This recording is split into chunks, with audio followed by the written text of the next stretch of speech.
Olá, bem-vindos à Igreja no Mundo, o programa da Fundação AIS, ajuda à Igreja que sofre aqui na sua televisão. Eu sou o Paulo Aido e é sempre um privilégio saber que posso contar com a sua companhia aí desse lado, ao longo dos próximos 50 minutos. Quedamos convencidos de que nuestra seguridad está en Dios y por tanto el mal no tendrá la última palabra. Seguiremos con esperanza luchando contra el terrorismo con nuestro único Kalashnikov, nuestra arma invisible pero muy eficaz, la oración, la oración.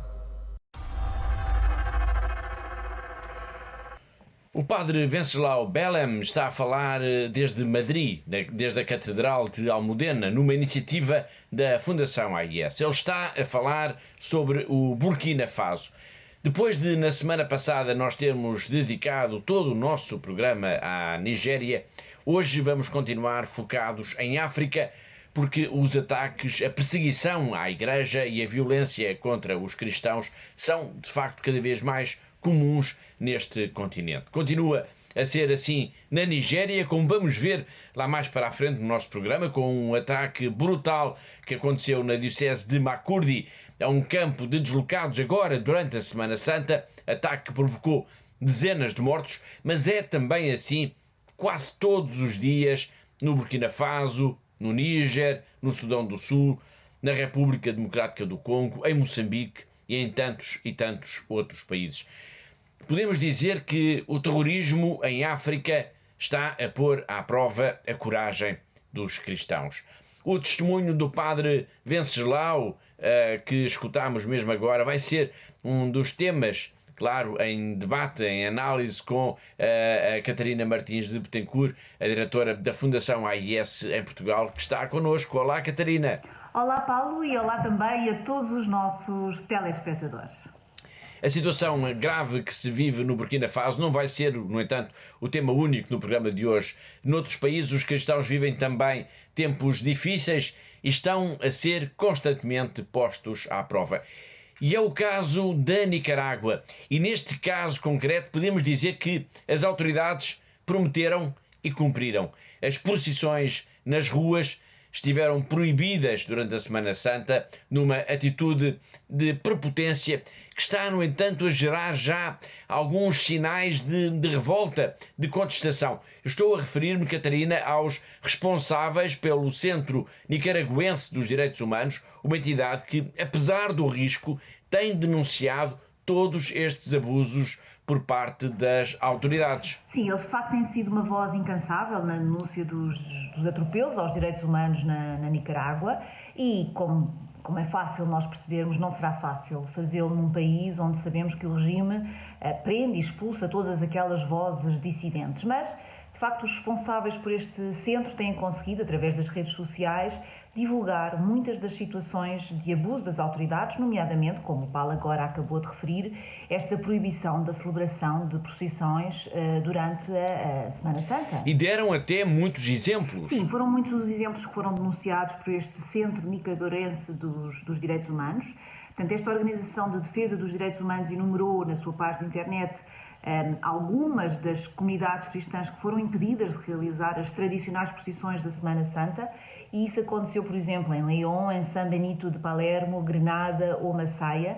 Mas houve também outro tipo de repressão, como, por exemplo, a ameaça da detenção de pelo menos um sacerdote, o padre Pedro Mendes, que manifestou publicamente o seu apoio ao bispo Matagalpa, promovendo até uma jornada de jejum. A situação deste prelado, Dom Rolando Alvarez, condenado a 26 anos e 4 meses de prisão, simboliza de facto um dos aspectos mais graves nesta campanha das autoridades contra a Igreja Católica. Mas é preciso lembrar, Catarina, que até as próprias relações diplomáticas entre o Vaticano e a Nicarágua foram cortadas. Sim, o encerramento, de facto, da representação do Vaticano na Nicarágua é o sinal mais forte desta ruptura de relações entre os dois Estados, e aconteceu em março, portanto, na sequência das declarações do Papa Francisco. em que o Santo Padre falou do desequilíbrio da pessoa que lidera, e referindo-se claramente a Daniel Ortega, e em que descreveu o país como sendo uma ditadura grosseira e comparando à tirania soviética de 1917 ou à tirania de Hitler em 1935. Há pouco falámos do bispo de Matagalpa, Dom Rolando Alvarez, que foi condenado a 26 anos de prisão. No final do mês de março, as autoridades de Manágua divulgaram imagens do bispo num breve encontro na prisão com familiares, isto depois de várias entidades terem reclamado por informações sobre o prelado, porque não se sabia se ele estaria bem ou não, se estaria até vivo ou não. E falamos disto agora porque, entretanto, um sacerdote que passou cerca de 4 décadas na Nicarágua, veio dizer que estas imagens, as imagens deste encontro, desta visita, foram de alguma forma encenadas. A história sobre isto é contada pelos nossos colegas do Rome Reports. These images provided by the pro-government Nicaraguan media show the Bishop of Matagalpa, Rolando Alvarez, receiving a visit from his family. The bishop has been in prison for more than a month after being convicted of treason, a charge that he says is false. The government is attempting to use these photos as proof that the bishop is alive. Silvio Jose Baez, auxiliary bishop of Managua, says he was relieved to see him alive, although the photos are staging of the disgusting and cynical dictatorship. Others, such as Father Rafael Aragon, who spent 40 years as a missionary in Nicaragua, agree that the photos are staged. They set up a meal with his 2 relatives to say that Bishop Alvarez is well. But how long was he missing? The government is trying to clear their image, but we all know how the regime acts.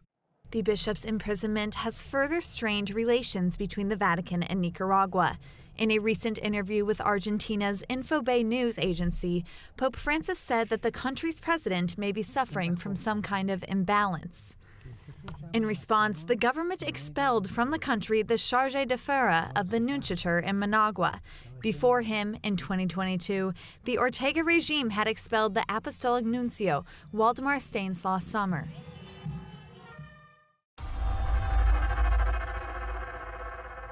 Da Nicarágua, onde a repressão à Igreja é visível e está presente na vida cotidiana dos cristãos, passamos agora para França, onde não há perseguição religiosa por parte do Estado, mas onde se sente na vida diária alguma tensão, digamos assim. É que desde janeiro diversas igrejas católicas em algumas cidades francesas, mas principalmente na região de Paris, foram alvo de vandalização. Mas o sentimento de insegurança é geral e levou mesmo a que 2 religiosas beneditinas decidissem abandonar a paróquia onde vivem, na cidade de Nantes, indo agora, provavelmente já no próximo mês de julho, para o leste do país, para um mosteiro na região de Champagne, que é uma zona mais rural. Já iremos falar destas 2 irmãs, para já vamos a esses atos de vandalização. São muitos incidentes já registados, Catarina? Bom, Paulo, têm sido de facto vários incidentes em igrejas católicas em França nas últimas semanas e só na cidade de Paris, Paulo, e foram registados e temos que contar desde meados de fevereiro, foram contados diversos atos de vandalização e eu tenho aqui comigo uma lista para não me esquecer nenhuma destas igrejas. Portanto, houve episódios de vandalização, pelo menos nas igrejas de Santo Eustáquio, de São Martinho de Orly, de Nossa Senhora do Loreto e na de Santo Agostinho, peço desculpa, mas também na de São Francisco Xavier e ainda na igreja de São Vicente. Tudo isto tem vindo, de facto, a gerar um compreensível sentimento de insegurança que levou mesmo a que um grupo de autarcas tenha apresentado à edilidade da capital francesa, portanto, à Câmara Municipal, algumas propostas para a proteção dos edifícios religiosos. Que propostas foram essas, Catarina?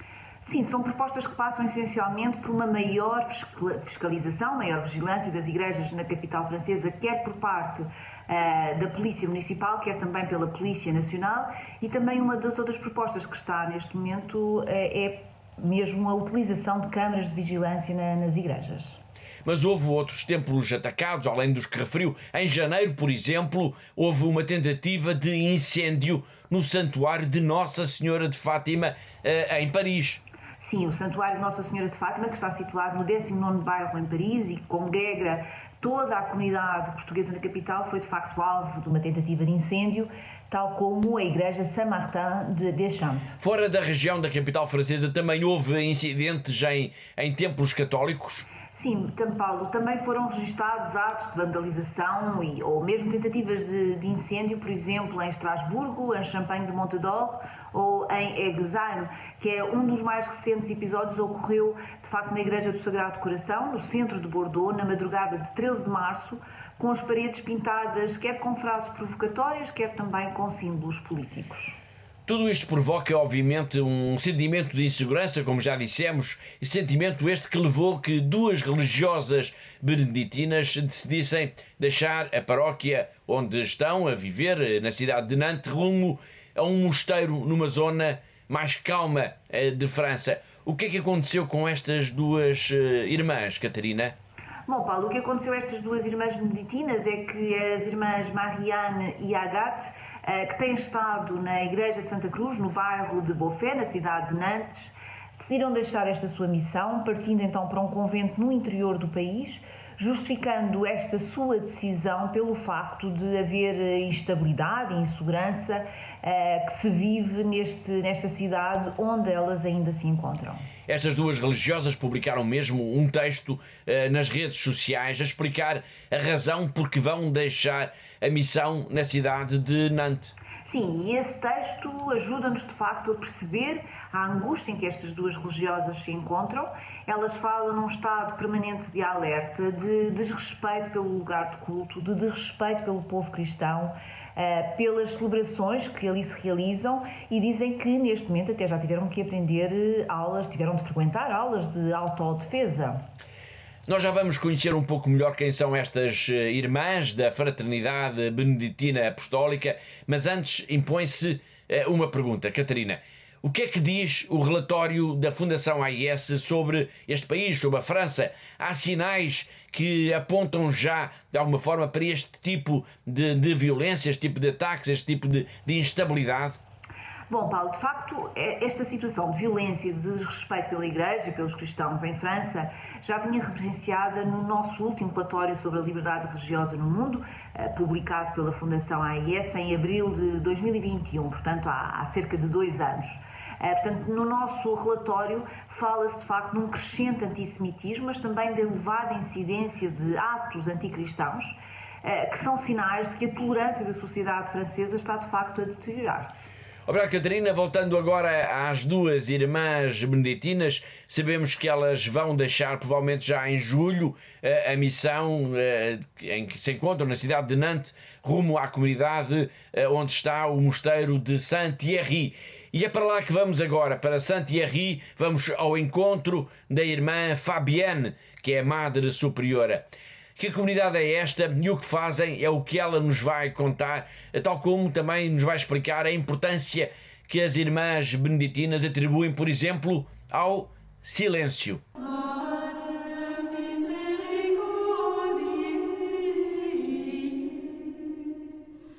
Je suis arrivée ici il y a 35-36 ans. Et je suis prieure de la communauté depuis 20 ans. La prieure, elle est là pour aider la communion, pour veiller un petit peu à l'organisation de la maison. Et nous sommes 19 actuellement. Toute la règle de Saint-Benoît pratiquement traite de la vie fraternelle, puisqu'elle traite de façon très pratique de la manière dont on va vivre dans le monastère, donc ensemble. Le premier mot de la règle, qui caractérise assez fort la règle, c'est écoute. Écouter le Seigneur, bien sûr, dans la prière, dans le quotidien. C'est aussi l'écoute de nos sœurs. Donc on va avoir une vie assez silencieuse. Normalement, on est en silence pour les repas, mais on écoute une sœur qui va lire soit le journal, soit un livre, soit des articles. Mais ce n'est pas un silence fermé, c'est un silence où, en même temps, on fait attention à ce qui se passe autour, on va donner de l'aide à une sœur qui est à côté de nous, qui en a besoin, etc. La règle de Saint-Benoît au niveau de la vie fraternelle, oui, elle nous place beaucoup à la fois dans le dialogue avec l'abbé, avec qui on voit comment on va vivre, mais aussi dans les relations mutuelles. Et il y a tout un chapitre de la règle sur comment s'obéir mutuellement, comment on va obéir à nos frères et sœurs, comment on va se porter et se supporter mutuellement. Et c'est ça qui nous aide aussi, c'est quand l'autre, ou quand soi-même vis-à-vis des autres, quand on arrive à exprimer que ben voilà, on a telle difficulté, qu'on demande la prière des sœurs, et puis on en prend conscience. Alors ça ne change pas toujours grand-chose, mais on sait que les sœurs doivent nous porter à ce niveau-là. Et donc nous, on peut essayer de faire un petit effort. Saint Benoît nous dit, on suit le Christ obéissant et c'est d'arriver à se déprendre de sa volonté propre pour vraiment apprendre à écouter ce que le Seigneur me demande. Et alors c'est plus facile d'entrer dans une relation fraternelle si on ne tient pas mordicus à son avis.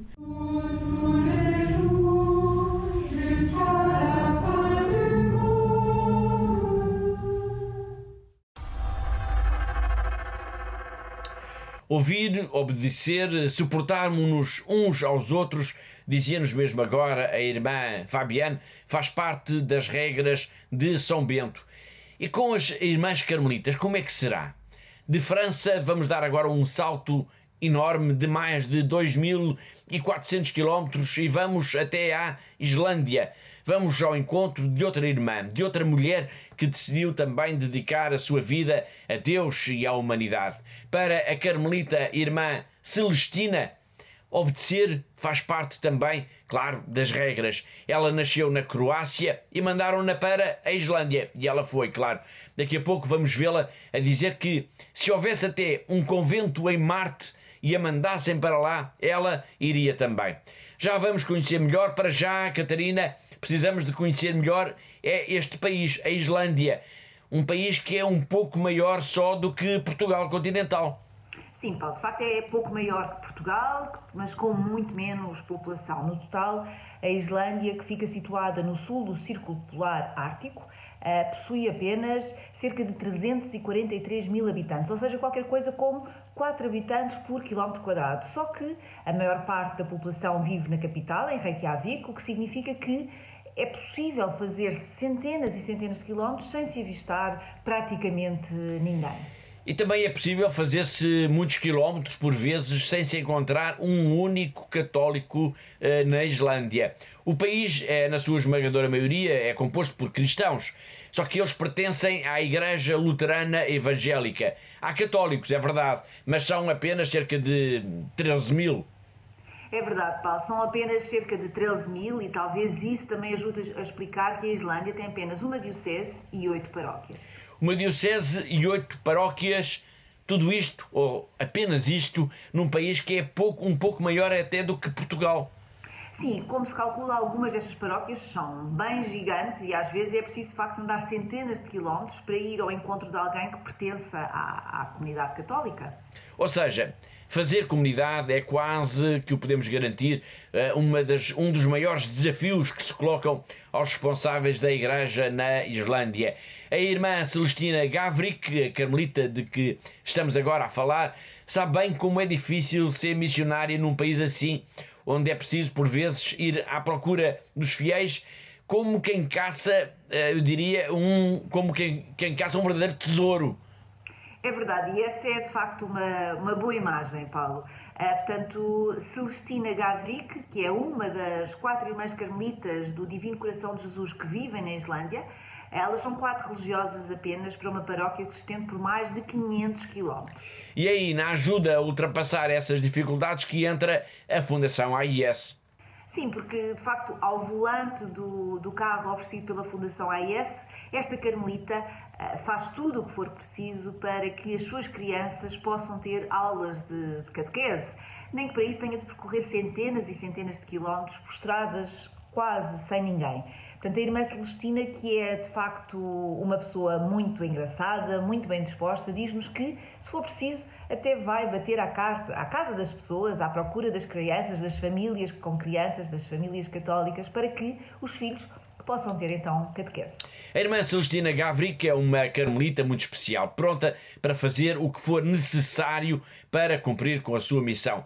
Ela agora que tem um automóvel, ninguém na Islândia já está mais livre de um dia destes poder ver a irmã à porta de sua casa, sorridente, a tocar a campainha e a perguntar se está tudo bem.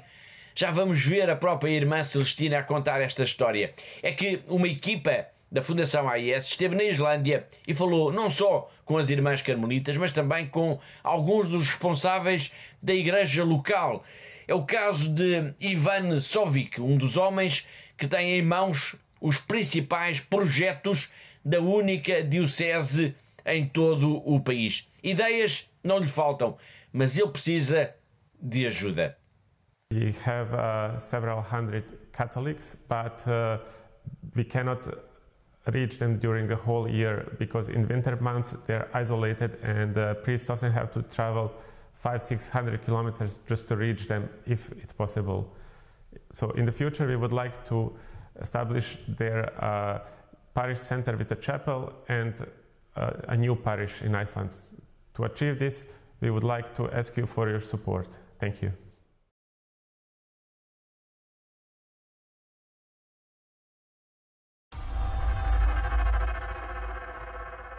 Falar da Igreja da Islândia é assim, não há volta a dar. Para distâncias gigantescas e poucas pessoas é preciso mesmo muita paciência. E paciência é coisa que não parece faltar a Celestina Gavric. Há 20 anos que esta carmelita está na Islândia, mas se a mandassem para Marte, ela fazia logo as malas.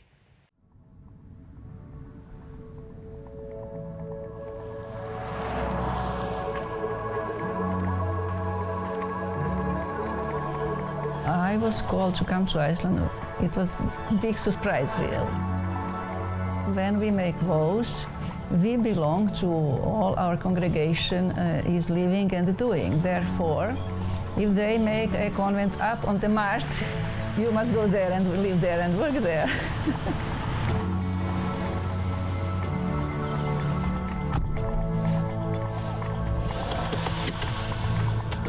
We are Carmelite Sisters of the Divine Heart of Jesus. Our founder is the Blessed Maria Teresa of St. Joseph, a convert from the Lutheran Church. We are 4 sisters in Iceland. I'm here 20 years. We have more than 500 kilometers on a space of the parish. And then we have just one family here, one family there. If I don't meet people in the church, but when they have a 7-year-old child, then I knock to them. You have child in that age, you are Catholic, you are listed Catholic, therefore the child has right to know better their faith. We have a catechesis for child. Do you want it?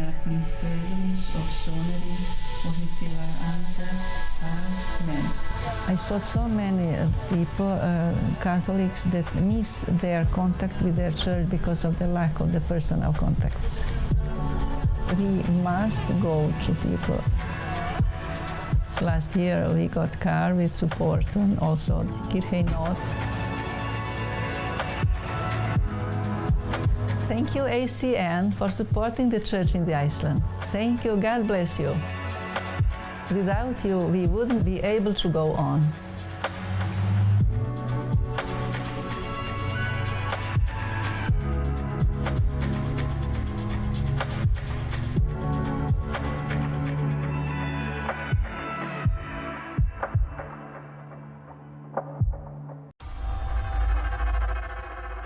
E da Islândia, onde as irmãs carmelitas andam à procura das crianças para que elas não faltem às aulas da catequese, vamos agora para um breve intervalo. Na segunda parte do nosso programa, nós temos então para escutar aquela mensagem que o padre Venceslau nos enviou sobre a situação terrível em que se encontram os cristãos no Burkina Faso. Uma mensagem que não pode mesmo perder. Nós voltamos daqui a breves instantes. Até já!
commandment 6.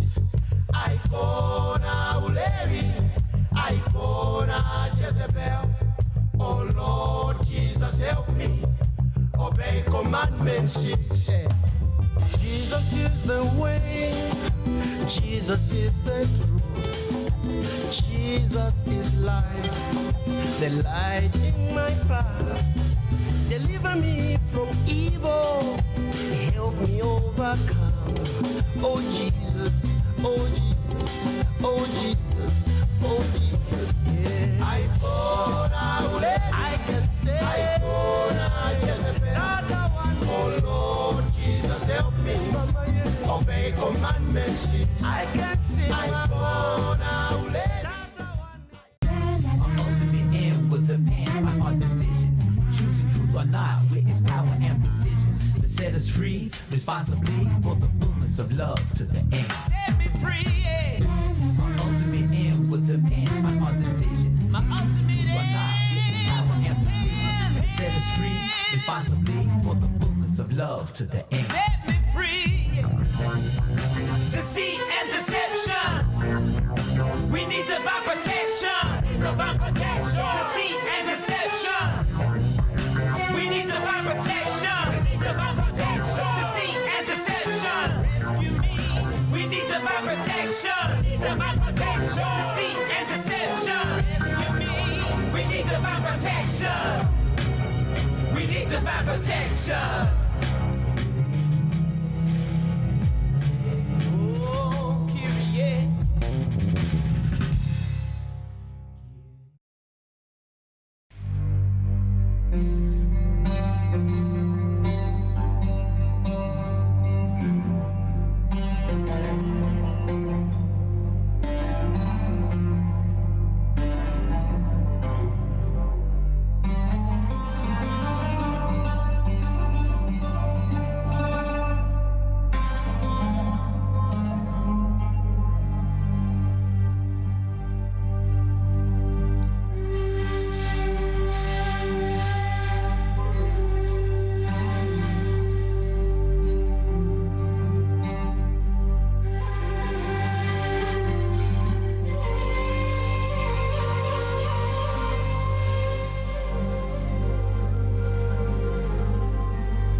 Прилетали снаряды туда каждое утро, каждый день, ночь. У нас постоянно были обстрелы. Словами это не передать, как мы жили 22 дня в подвале.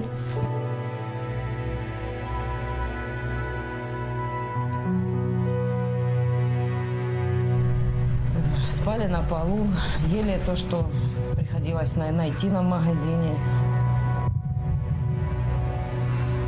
Нам был этот шаг перешагнуть, просто выйти с этого бомбоубежища. Я не знаю, насколько, но мне надо было спасать своих детей, свою семью. Я взяла иконы, взяла детей, мы всех собрали и начали в ту машину залазить. Нам 9 человек было. Это было настолько страх, чтобы мы этот момент, хотя бы там километра 3-4 мы проехали, чтобы нас не убило. Мы в Запорожье на Львовском поезде, мы добрались вот сюда, да. Волонтеры нас встретили, привезли в дом паломников. Это, очень спасибо им большое директорам и вообще этой церкви, что нас приютили, нас здесь кормят, нам здесь спокойно, мы не слышим этих взрывов. Вся наша семья уцелела, слава Богу. Самое главное, это вот мы все живы.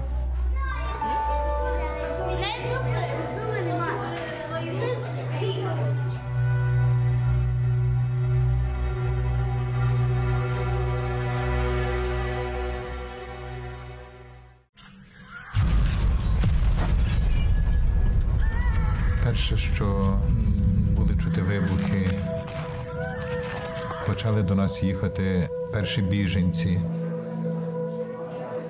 Більшість матері з дітьми. Після початку війни сиділи вдома, спали в ванні. Коли стало небезпечно, ми виїхали з дітками сюди. Перших днів війни якось світ змінився в Україні, і ми всі змінилися. В житті, яке змінилося, мусила працювати також і церква. Ми мусили закрити також і нашу католицьку школу, і семінарії. В ці місця ми постаралися також прийняти біженців. Хтось загубив своїх рідних, хтось був зґвалтований. Ми мали йому їх якось підтримати, зрозуміти і дати то відчуття, що ми разом. Дуже вдячна, що Богу, що ми попали сюди, і що зараз ми в безпеці, і о нас заботяться. Дуже вдячна.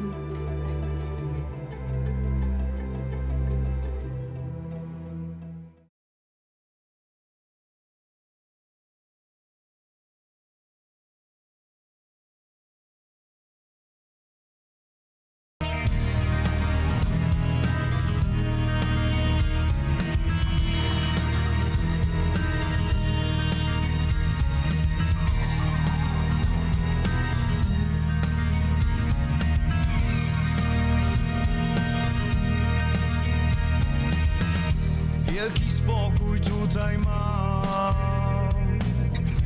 Czuję w Tobie cały świat. Twego serca ruch, jak muzyki rytm. Bezpieczeństwo dajesz mi.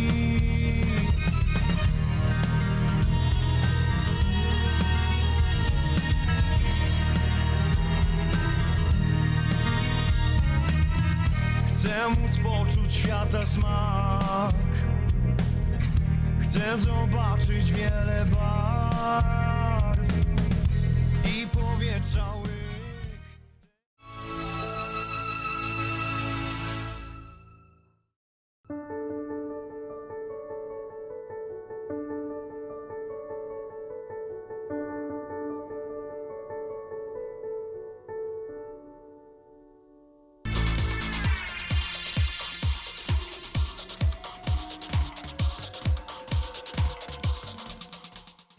Olá de novo, está a ver Igreja no Mundo, o programa da Fundação AIS, ajuda à igreja que sofre aqui na TV Canção Nova. Eu sou o Paulo White, comigo está a Catarina Martins de Betancourt, a diretora da Fundação AIS em Portugal. E assim chegamos à reta final do nosso programa. Na semana passada nós dedicámos o programa integralmente à Nigéria, à campanha SOS Cristãos da Nigéria, que a Fundação AIS está a promover aqui em Portugal desde a Quaresma e também um pouco por todo o mundo. Sinal da urgência desta campanha, ainda agora, durante a Semana Santa, houve uma série de ataques na diocese de Makurdi, com dezenas de mortos e de feridos. Nós podemos dizer, Catarina, que esta foi, nesta região da Nigéria, uma Páscoa sobressaltada, terrível, que demonstra como é mesmo difícil a vida dos cristãos neste país. O que é que aconteceu na diocese de Makurdi? Bom, Paulo, o que aconteceu foi um ataque de pastores nómadas Fulani na Sexta-feira Santa, portanto, num dos campos de deslocados existentes na diocese de Makurdi, no estado de Benue, e causou mais de 3 dezenas de mortos e incontáveis feridos, segundo relatou o padre Remígios Mikala numa mensagem que foi enviada para a Fundação AIS Internacional. O ataque foi também referido por um responsável governamental local, Ango, presidente do Conselho da Juventude de Benue, que em declarações a agências de notícias internacionais referiu que a aldeia foi invadida por um grande número de homens armados que dispararam sobre as pessoas, matando-as mesmo quando tentavam fugir. O estado de Benue, onde se situa a diocese de Makurdi, tem sido palco, de facto, nos últimos anos, de constantes ataques por parte destes pastores nómadas Fulani. Sim, são constantes estes ataques por parte dos pastores nómadas Fulani, que são muçulmanos, como sabemos, e que estão a revelar-se cada vez mais agressivos, cada vez mais radicalizados, sempre contra esta comunidade de agricultores cristãos, por causa das terras, por causa da posse dos animais e também por causa da posse de água. Estes ataques são a demonstração da importância da campanha que a Fundação AIS lançou a nível internacional, esta campanha de que já falámos, SOS Cristãos da Nigéria, de que o padre Remígios também participa, procurando alertar a opinião pública para a situação trágica em que se encontram as comunidades cristãs, alvo constante de ataques e de perseguição neste que é o país mais populoso de África. Só na Diocese de Makurdi há cerca de 2 milhões de deslocados internos distribuídos por 7 campos. Uma equipa da Fundação AIS esteve há umas semanas num destes campos e falou precisamente com o padre Remígios. Ele disse então que nunca imaginou que alguma vez na sua vida iria haver um tal sofrimento humano. E mal sabia ele que num destes campos, onde esteve com a Fundação AIS, iria haver agora, durante a Semana Santa, um ataque tão grande por parte dos pastores Fulani.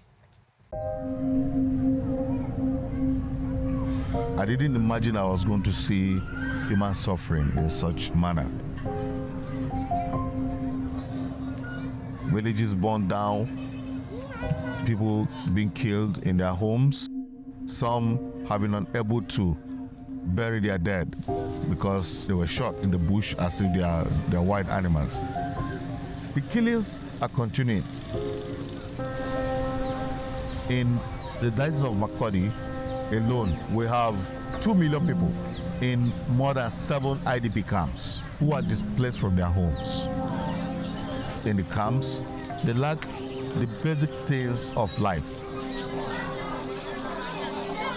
You can imagine the people who used to fend for themselves are having to beg now to eat, to feed. Those who have sleeping mats are less than 500,000. So you are talking about 1.something million people who don't have any place to sleep and then sleep on the bare floor. This is the condition that human beings have been reduced to for many years. We're not talking about 1 year, we're talking about years. So they are living in a circle of hopelessness. But what we have tried to do as a diocese, as a church, is to give them hope. A people without hope cannot exist for long. The internally displaced persons have so many needs. But we do appeal that if it is possible, in whatever way that you can help us, we are begging and we are soliciting your help. I would like to thank the aid to the church in need for all that they have done for us in the Kali Diocese of Makurdi. In Nigeria, Christianity is persecuted. We look to you to continue to pray for us. Thank you very much.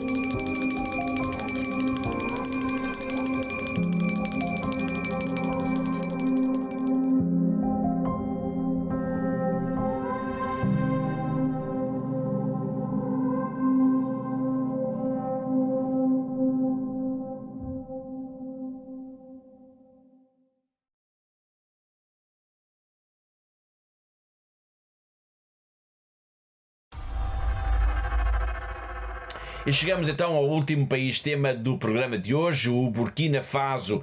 Sinal da violência neste país, de que nos falava o padre Venceslau Bellem logo no arranque do programa, um missionário oriundo da Zâmbia foi morto a tiro no dia 29 de março em Ouagadougou, a capital do Burkina Faso. Catarina, o que é que aconteceu com este sacerdote neste dia 29 de março? Bom, Paulo, o que se sabe é que Moses Sans Simukonde Portanto, um jovem missionário zambiano de apenas 34 anos de idade foi morto a tiro, então nessa quarta-feira, dia 29 de março, na capital do Burkina Faso, por homens armados, por militares, que alegadamente tentavam pedir um outro indivíduo a entrar numa zona de segurança. Portanto, este jovem missionário que viajava num veículo, que passava naquela ocasião, naquele local, terá sido alvejado, embora se desconheçam neste momento ainda pormenores do que efetivamente terá acontecido. Moses Simukonde nasceu em Monze, na Zâmbia, em junho de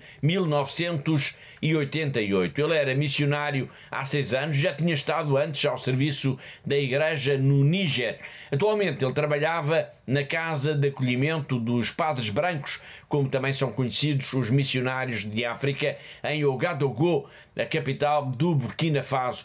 Este assassinato é sinal, de alguma forma, Catarina, de uma violência crescente contra os cristãos e contra a Igreja, claro, neste país de África. Sim, sem dúvida que podemos dizer isso, Paulo. Portanto, Simukonde é o segundo elemento da Igreja que perde a vida desde o início do ano, portanto, e perde a vida de uma forma violenta. Portanto, no início do ano, logo no dia 2 de janeiro, o padre Jacques Ozerbo, de 67 anos de idade, foi assassinado também às mãos de homens armados em Soro, na região noroeste do país. Desde 2011, quando a Líbia mergulhou na anarquia após a queda do coronel Gaddafi, que toda essa região de África caiu na violência que foi alastrando primeiro para a região norte do Mali, que caiu também nas mãos de grupos radicais islâmicos, e depois foi alastrando mais para sul, para diversos países, um dos quais é precisamente o Burkina Faso. Sim, o ambiente de insegurança que se vive neste país não é indiferente às atividades terroristas, quase sempre com a marca do Islão radical, que sobressalta também os países vizinhos, como por exemplo o Níger e a Nigéria. E toda esta vasta região de África e nesta região de África, de facto, estão ativos diversos grupos radicais jihadistas ligados quer à Al-Qaeda, quer ao ISIS ou ao Daesh, como também é conhecido, como são conhecidos os terroristas do Estado Islâmico. O próprio Burkina Faso atravessa um período de instabilidade que decorre de sucessivos golpes militares. O mais recente aconteceu agora, no dia 30 de setembro do ano passado. É, portanto, neste contexto que vamos agora escutar o padre Venceslau Bellem, que esteve em Espanha, mais concretamente em Madrid, numa iniciativa dos nossos colegas da Fundação AIS. O testemunho deste sacerdote é longo, mas em síntese, Catarina, podemos dizer que ele nos descreve um país tomado de assalto por grupos armados e onde os cristãos vivem, de facto, tempos muito, mas mesmo muito difíceis. Sim, de facto é preciso muita coragem para os cristãos resistirem no Burkina Faso. E esta pode ser de facto a síntese principal das palavras do padre Venceslau Bellem, que descreveu um país onde os cristãos são claramente perseguidos. Nós temos falado aqui muito no nosso programa da Nigéria ultimamente, Paulo, mas no Burkina Faso a vida não é muito melhor. O padre Venceslau deu exemplos dessa perseguição aos cristãos. Sim, ele deu vários exemplos. Uma das coisas que mais me impressionou, Paulo, foi ele dizer que o exército ou grupos armados, grupos voluntários armados, têm de estar nas igrejas aos domingos para que os cristãos possam então rezar sem perigo. Caso contrário, poderá haver algum ataque, poderá haver alguma violência. Portanto, estes grupos estão ali para proteger a comunidade cristã.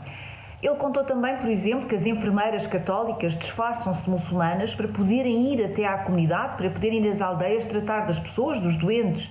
E também nos disse que, por exemplo, as raparigas cristãs, para irem à escola, têm de ir com o rosto tapado, o rosto coberto, para não serem raptadas. E isto são apenas alguns dos exemplos de como é o dia-a-dia dos cristãos no Burkina Faso. De facto, este é um testemunho precioso para entendermos melhor a dimensão da violência que tem vindo a ocorrer contra as comunidades cristãs no Burkina Faso. O padre Venceslau teve a coragem de dar a cara pelas vítimas dos terroristas. Importa escutar com atenção as suas palavras, porque ele descreve quase como se fosse um repórter como é difícil o dia-a-dia dos cristãos neste país de África. Para já, vamos ao encontro do nosso colega Josué Villalón. Desde a capital espanhola, o Josué faz-nos um breve resumo sobre a intervenção deste sacerdote do Burkina Faso, que deu voz em Madrid à igreja perseguida no mundo. El segundo testimonio en esta noche de los testigos en Madrid ha sido el del padre Wenceslao Belém, un sacerdote de Burkina Faso, de una de las diócesis que están sufriendo los ataques por parte de grupos yihadistas que se identifican con Al-Qaeda o con el Estado Islámico. Recordamos que en este país casi la mitad de su territorio está controlado ya por estos grupos radicales. El padre Wenceslao narró el testimonio de un sacerdote, el padre Jacques Yaroservo, que fue asesinado el pasado 2 de enero en su parroquia. Este sacerdote había sido amigo y profesor suyo. Era un sacerdote muy generoso que actualmente estaba jubilado, pero estaba ayudando a huérfanos en un centro de formación y en un hogar de acogida para ellos. A pesar de esto, pues el religioso ha sufrido el ser asesinado por esta ideología radical violenta.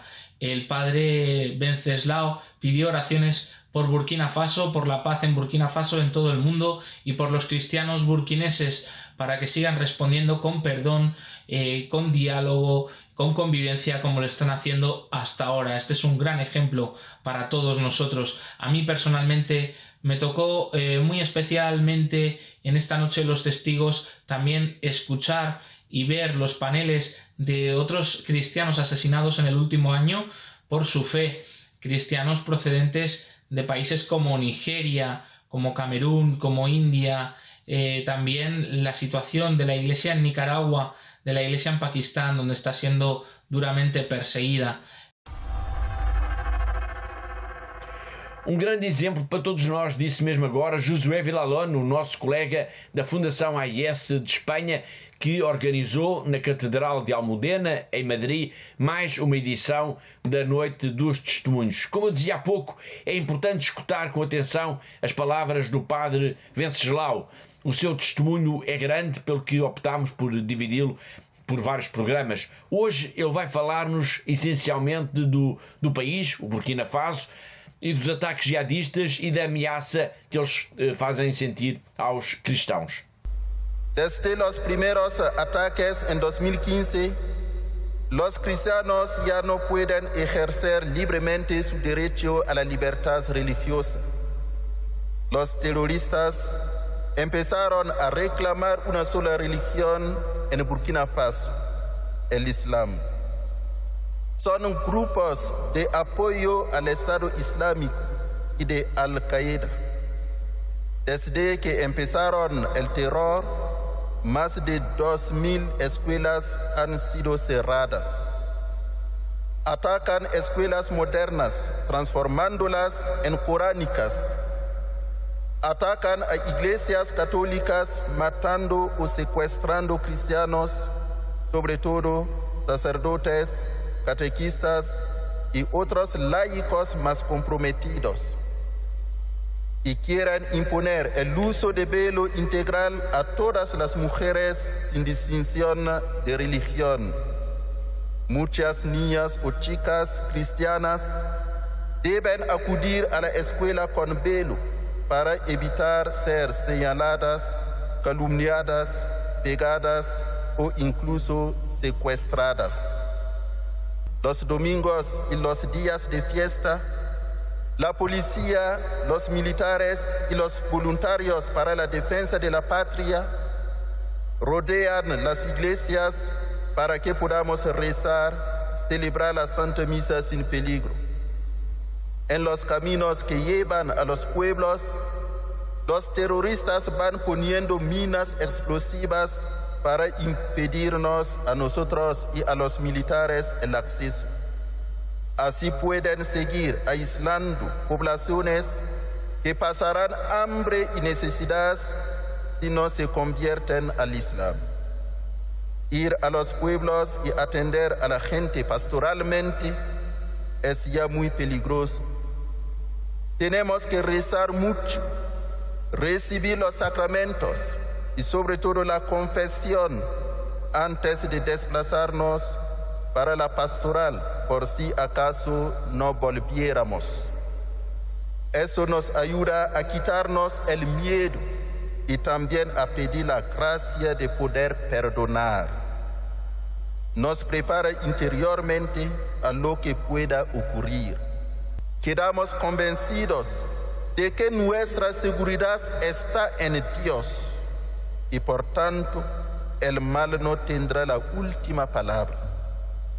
Seguiremos con esperanza luchando contra el terrorismo con nuestro único Kalashnikov, nuestra arma invisible pero muy eficaz, la oración, la recepción de los sacramentos en la Santa Misa y el Rosario. Morir por amor a Dios y a los demás destruye las raíces de las fuerzas del mal. Rezamos cada día para la conversión de esas personas que están sembrando el mal en todas partes del país. Somos una iglesia perseguida, pero no olvidada, gracias a ustedes. Sabemos que nos sostienen con la oración. Muchas gracias y que Dios les bendiga. Foi o padre Venceslau Bellem num testemunho poderoso sobre a vida difícil dos cristãos no Burkina Faso, testemunho que vamos continuar a escutar nas próximas semanas. E assim chegamos ao fim do programa de hoje. Apenas uma nota ainda para lembrar que, através da declaração de IRS, que agora começamos todos a entregar, é possível, de forma muito fácil, gratuita e eficaz, ajudar esta igreja que sofre, ajudar, Catarina, os cristãos perseguidos no mundo. Sim, Paulo, é muito importante relembrarmos uma vez mais aqui aos nossos telespectadores que esta é de facto uma maneira muito fácil, muito prática e que não custa um cêntimo sequer. Portanto, basta fazermos então uma pequena cruz na nossa declaração de IRS e doarmos 0,5% do nosso imposto à Fundação AIS. Com este valor poderemos ajudar, por exemplo, as comunidades que vimos aqui, que falámos hoje aqui no nosso programa. Portanto, é de uma forma muito fácil, muito prática e sem que isso nos custe, poderemos de facto estar junto desta comunidade cristã que sofre em todo o mundo e nós, Paulo, temos um compromisso e não podemos falhar. E por isso eu desafio a quem nos está a ver para fazer esta doação de 0,5% do seu imposto à Fundação AIS para ajudarmos os cristãos perseguidos no mundo. É isso mesmo, fazendo uma cruz na sua declaração do IRS, está já a ajudar a suportar a cruz do sofrimento dos cristãos no mundo. E assim, com esta informação útil, com este apelo também, chegamos ao fim do programa desta semana. Resta-me agradecer a colaboração da Catarina, a diretora da AIS em Portugal, assim como de todos os que ajudaram a produzir, a editar e a levar até si este programa. E já sabe, eu conto consigo sempre aí desse lado na próxima semana. Até lá, se Deus quiser.